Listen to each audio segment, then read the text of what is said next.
Hello and welcome to Through the Bible with Les Feldick. An Oklahoma rancher and farmer, Les Feldick has been teaching homestyle Bible classes for 20 years in Iowa, Oklahoma, and Texas. Les Feldick's unique style of Bible teaching has made the books of the Bible come to life. When Les is teaching, it's so interesting that people say time just seems to fly by. And now, here is Les Feldick. Let's get right back into 1 Corinthians chapter 1, and hopefully we'll get well into maybe finish chapter 2 today. But again, we like to welcome our television audience, and we always like to let it be known that we're just an informal Bible class. We do not adhere to any particular denomination. We just want to teach the book, and we feel the Lord is blessing it with that approach. And as I've said so often, I'm not here to criticize or chastise anyone. But the name of the game is, what does the book say? And that's almost catching on, as well as my flip side and faith plus nothing. You know, some of these things are really catching on. And so this is all we want to do, is just see what the book says. And as I've also said so many times, you'll be surprised how many times people say, well, I thought this was in there. Well, they may have thought, but it isn't. And so it's just as important to realize what is not in the text as what you may think is. All right, so let's pick up where we left off then in our last program. That'd be verse 27. We'll run over it once more. Remember, I left you off with Moses and how God had to take him out to just a lowly sheep herder, and then he could use him. All right, verse 27 then. But God hath chosen the foolish things of the world to confound the wise. And God hath chosen the weak things of the world to confound the things which are mighty. You get that? In other words, when Paul came again to Mars Hill, he was just a weak vessel in the eyes of those philosophers. He was a babbler. But yet, Paul shook him up. And Paul is remembered to this very day. Mars Hill, when you get over there, there's the plaque. They don't refer to those philosophers, but it was Paul. And so God was the winner once again. All right, now then verse 28, continuing on to that same thought. God uses the base things of the world and things which are even despised, things that the world ridicules. Those are the very things that God uses for His glory. And He has chosen them, yea, and things which are not, to bring to nothing things that are. Now, I think the average reader just reads that without getting the impact of it. What does Paul mean when God says, or when he says that God will use the things that are not to confound the things that are? Well, it's the same line of thought. The very things that the world isn't even aware of. They're nothing so far as the world is concerned. They have nothing for their credentials, and they are nothing in the eyes of the successful world. But yet those are the very things that God uses then to confound the high and the mighty. That's His way of doing it. All right? Verse 29 is the reason for all, which seems contrary to logic. Why shouldn't God use someone who has all the talent in the world? Why shouldn't God use someone that has a tremendous IQ? Why shouldn't God use someone that has a whole background of wealth, millions and maybe even a few billion to send them on their way? Why shouldn't He? Why didn't God use Moses when he was the second man in Egypt? Well, this verse gives it all. That no flesh, that no human being will ever glory or brag in God's sight. God won't have it. And so consequently, He will not use people with seemingly all the right credentials. Because then when they're successful, what would they be prone to do? Look what I did. I always have to remember the first time Irish and I were in Israel. It was clear back in 75 and 76. And Israel, of course, had just come out of the Six-Day War. That was in 67. And in that 7 or 8 year period of time, they had already made tremendous headway. None of the superhighways like you see there today, but they had a lot of blacktop roads. There were a lot of new hotels going up, and the place was prospering. We came out of the hotel dining room that one evening, and this gentleman approaches and he says, "You're Americans, aren't you?" Well, I suppose that was obvious, but he spoke perfect English. And so we come to find out that he had been raised and educated in Boston, but had immigrated to Israel. And so he said, "What do you think of our little country?" And I said, "Well, it's just unbelievable. Just 7 days after that devastating 6-day war," I said, "all we can say, it's amazing what God has done." You know what his answer was? God didn't have a thing to do with it. We did it. Well, you see, that's typical. That's typical. God didn't have anything to do with it. We did it. Oh, no, they didn't. They may think they did. And even Israel today, they may think they've accomplished it. But without the sovereign God, they never would. And the same way with America. America wouldn't be where we are without the grace and the blessings of God. But the point here is, God does not use gifted, wealthy, intelligent human beings because they'd be prone to brag. Come back again to Romans chapter 4. Even Abraham, great man of faith, the great man who was able to wait years and years for the promises to come to fruition. Yet, it was faith plus nothing. It wasn't that Abraham had accomplished so much. It wasn't that Abraham was such a great individual. But oh, look what Romans 4 says. Verse 2. Romans 4, verse 2. "For if Abraham were justified by" what? Works. Now what does that mean? By what he could accomplish. By what he had earned. See? Now if Abraham was justified by works, then he would have reason to glory or brag, but never before God. No one is ever going to brag to God, "Look what I've done." God will never have it. Not even with a man like Abraham would he allow him to come to the place where he could brag, "God, do you realize all that I've done for you? God, do you realize that I was patient and waited and waited and waited until you finally gave?" No, Abraham couldn't do that. In fact, while he was waiting, he failed miserably, fell flat on his face, see? All right, so Paul now, the same way. Even though he had accomplished a lot in Judaism, yet by the time God is ready to send him out to the Gentiles 3 years after his conversion, you know what he is? He's a nobody. He's no longer high up in Judaism. He is no longer held in high esteem by the Jews as the student of Gamaliel. Paul, or Saul by now, is just a nobody who has been brought down to nothing. All right, now another one, 2 Corinthians chapter 12. Here's Paul's own account. And we know that in various other verses he describes himself as his speech being contemptible. He wasn't an orator like Apollos.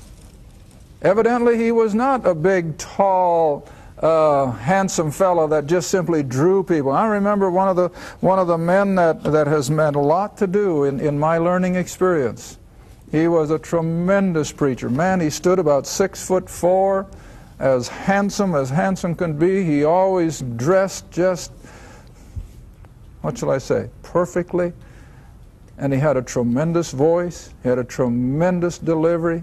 And on top of all that, he had a tremendous knowledge of the Scriptures.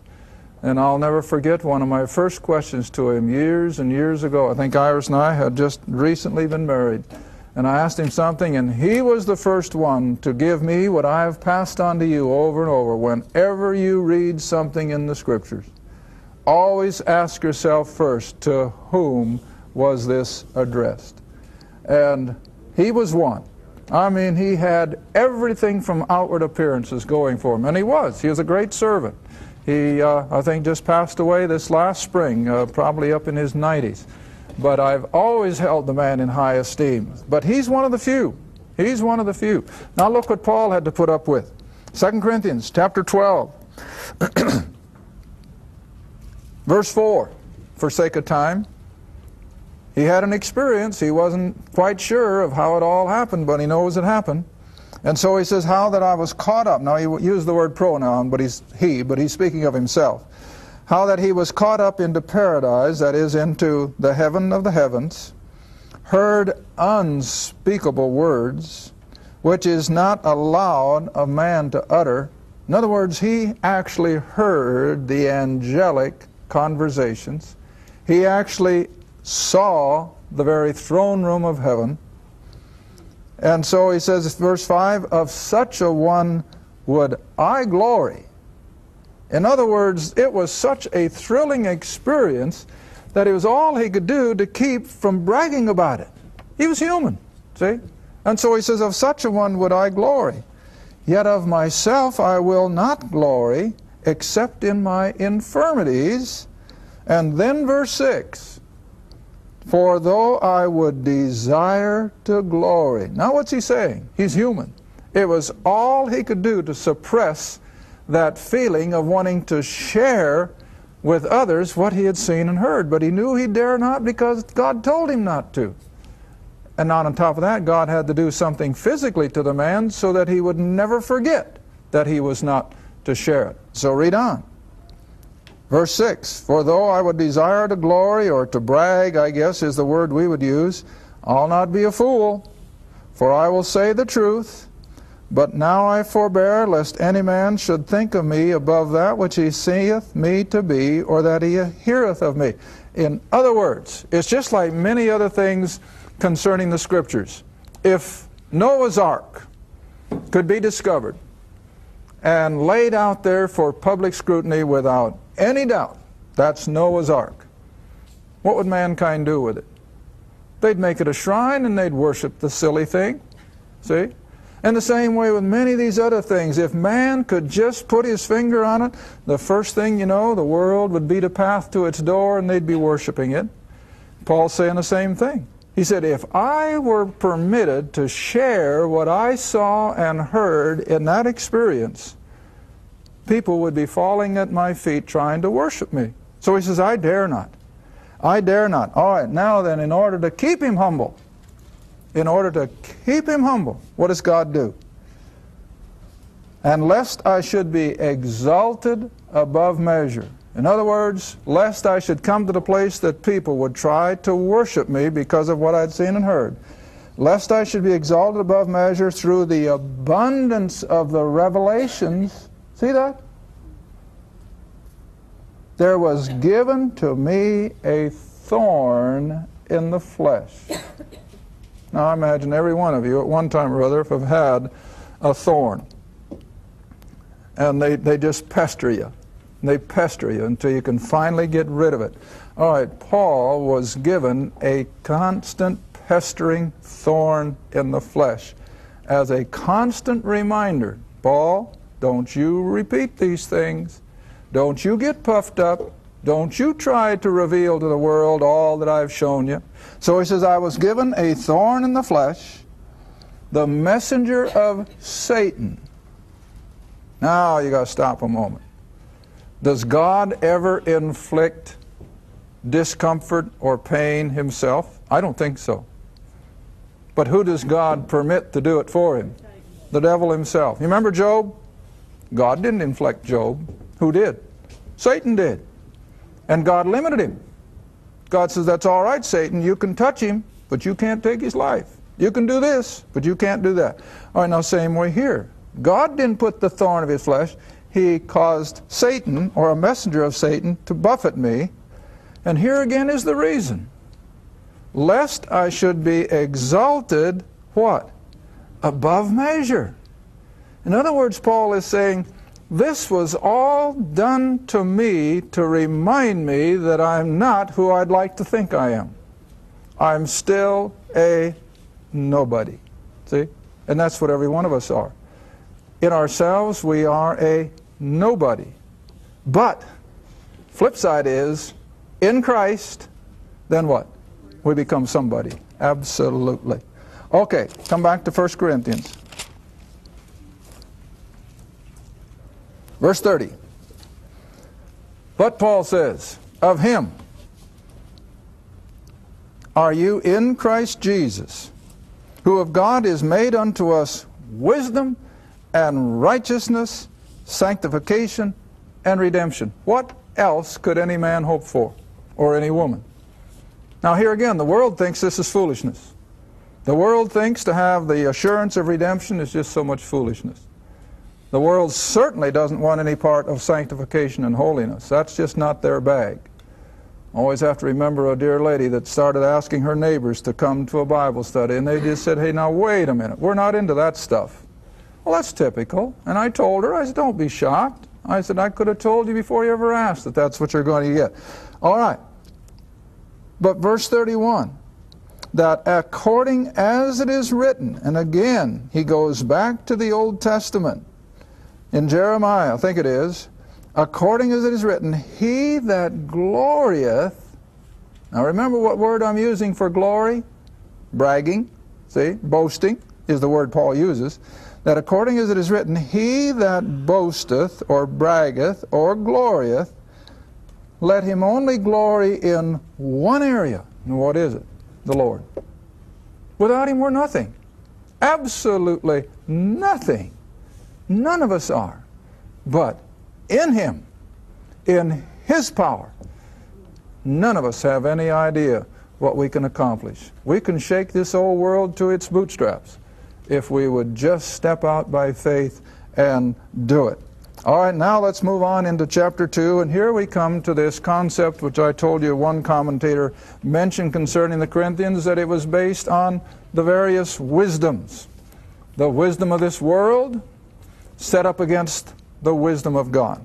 All right, now Paul again is using himself as an example, because he is the prime example. And I, brethren, when I came to you, now watch this, I didn't come with excellency of speech or of wisdom, declaring unto you the testimony of God, for I determined not to know anything among you save Jesus Christ and him crucified. In other words, Paul didn't come to Corinth and come there to the Bema seat, which in Corinth was sort of like the town square, and where all the philosophers would get up on the stage and begin their philosophy. Paul didn't come with all the knowledge of the Greek classics, Homer and Plato and all that stuff. That didn't count anything with Paul. He didn't even, I don't think he even rehearsed all his knowledge in the Old Testament. Oh, he could have. But I don't think at Corinth, this wild, wicked Gentile city, God even permitted Paul to use his Jewish background. But he comes on and he only has one message. And it's the message that's almost forgotten today. Very seldom do you hear it, plain and simple, that the gospel is that Christ died for the sins of the world. That he died for me and that he died for you. We don't hear that much anymore. Oh, it's circumvented. They come close. I remember years ago I went to a funeral of a neighbor lady, and the only reason I wanted to go was I had heard that this particular church had a tremendous preacher, and I wanted to hear it for myself. And he had a tremendous sermon. And he brought that whole huge church full of people, many of whom I'm sure had never heard the gospel. And with a tremendous opportunity of letting hundreds of people hear the simple message of salvation. And after that great, what shall I call it, eloquent sermon, just as he came to the threshold of the plan of salvation, what do you suppose he did? He dropped the ball. Just simply dropped it. And I just came away crestfallen. And I thought, now how in the world could a man as eloquent and known to be a great preacher bring a great crowd of people to the place where all he had to do was now preach Christ crucified? And he blew it. And listen, that's happening all too often. I don't say all, but I say all too often. And here is where the apostle is making it so plain that even though he was in a city that was all hung up on philosophy, oh, if he could have come in there, yes, and quoted Plato and all the other ancient Greek classical writers, he would have had a crowd pushing around him. But he didn't. I'll never forget years ago, a gentleman that I was instrumental in bringing out of almost this same kind of a background. And he came up one day and he said, Les, he said, if you could just heal people, you'd have thousands coming to your meetings. I know that. I know that. But you see, that's not what Paul did. Paul didn't come announcing a great healing meeting. Paul didn't come saying, hey, we're going to philosophize, we're going to deal in the classics today. What did he do? He just pointed the finger at them and he said, you're sinners. Christ died for you. He loves you. Believe it. And what happened? Hey, he had an assembly of believers. Oh, carnal. They had a long ways to go. But he calls them my brethren. I don't care what anybody says. He calls them my brethren. And as we saw in the first program, when you got to verse 7 and 8, if the Lord should have come that day, they would have all gone. Not just part of them. They would have all gone. All right. Now then, verse 3. And he says, I was in with you in weakness and in what? Remember the lady I told you about a little while ago? She'd go up to the door and knock. She said, my knees were shaking and I was shaking with fear. That's typical. I said, don't be alarmed. That's typical. So was the apostle. He lived in constant fear of how would he be received. What will they do with my preaching? What are they going to do with me? Boy, and he lived to find out what a lot of times they did to him. They beat him. They threw him in prison. They dragged him out as dead. They stoned him. But he never quit preaching that simple gospel, see? Verse 4. My speech and my preaching was not with enticing words of man's wisdom, but what he did speak was in the demonstration of the Spirit and of power. Like I said a little while ago in one other place, we won't take time to look it up. Speaking of himself, he said, they say his speech is contemptible. In other words, maybe he didn't use the most perfect Greek grammar. I don't know. But there was something about it that he was not a polished orator like Apollos or like some of the other Greek philosophers. And he had to overcome that. No, he didn't. The Spirit of God did. And it's the same way with every one of this. You may drop a word to someone, and you may think it'll never amount to anything. But you know, I always have to think it's BC, isn't it? When he puts the little message in the bottle and he throws it out in the ocean, that thing goes away, and then pretty soon here it comes back. Hey, listen, that's us. That's us. All we have to do is plant a seed once in a while. And just like old BC's bottle, it's going to go out, it's going to accomplish something, and one day it'll come back. Maybe not in this life, but you're going to find out about it someday. All right? Verse 5. That your what? Faith. Not all their works yet. He wasn't too proud of that. But he was proud of their faith. And you know, I think I can identify with that. Oh, I meet people now that have heard our program.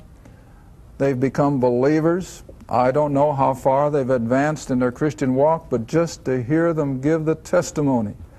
Had one dear lady just again, not too long ago, came second hand, but a friend told me, she said, I watched 15 minutes of that program, and the Lord spoke to my heart and saved me out of a life that was anything but. But you see, this is what God will do if we'll just, what, stick our neck out? That's what we have to do. You got to kind of put your neck out there on the chopping block. And that's what the apostle is referring to here, see? That he came not with enticing words, but in the power of the Spirit. Verse 5 now, here's where we are.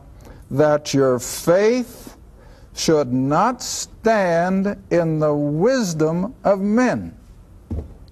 Why am I emphasizing that? Because this is where too much of it is today. People are willing to listen to someone who has seemingly got all the answers to the world's problems, or maybe they've got all the answer to science and religion. Listen, that's not where we put our faith. We put our faith in the gospel, in the Word of God, see? And from that, then God will begin, of course, to expand our knowledge. All right, that your faith should not stand in the wisdom of men, but in the power of God. Now, again, going back to our opening remarks in this book of Corinthians, when these immoral, grossly immoral people were saved out of that wicked lifestyle, they were given all the grace of God that they'll ever have. But what was still ahead of them? Growth. See? Growth. They began as just almost little fledglings. But they were under the grace of God. And in that grace, they're going to grow. See? And I'm sure that Paul finally saw the day when the Corinthian church had grown a long ways. But at this point in time, they're still down there embryonic. They are still just fledgling. And so now in the next verse, and then I guess it'll be time to stop. Verse 6, howbeit we speak wisdom. Now you remember what I said? One commentator said this book of Corinthians is so hung up on wisdom. The wisdom of men versus the wisdom of God. I hope you're seeing it now. The word just keeps popping up. But Paul says, we speak wisdom among them that are perfect. Ooh. Now you remember what the word perfect means in your Bible? Mature.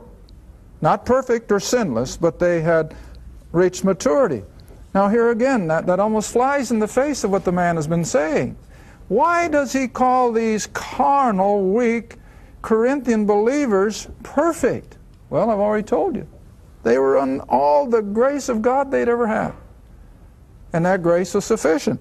And so he says, we speak this kind of wisdom amongst them who are mature, yet it's not the wisdom of this world. And again, he's coming back to the philosophers. It's not the wisdom of this world, nor of the princes and the rulers of this world that come to naught. But, the flip side again, we speak the wisdom of God in a secret. Remember, Paul is always revealing secrets, even the hidden wisdom, which God ordained before the world to our glory, that none of the princes of this world.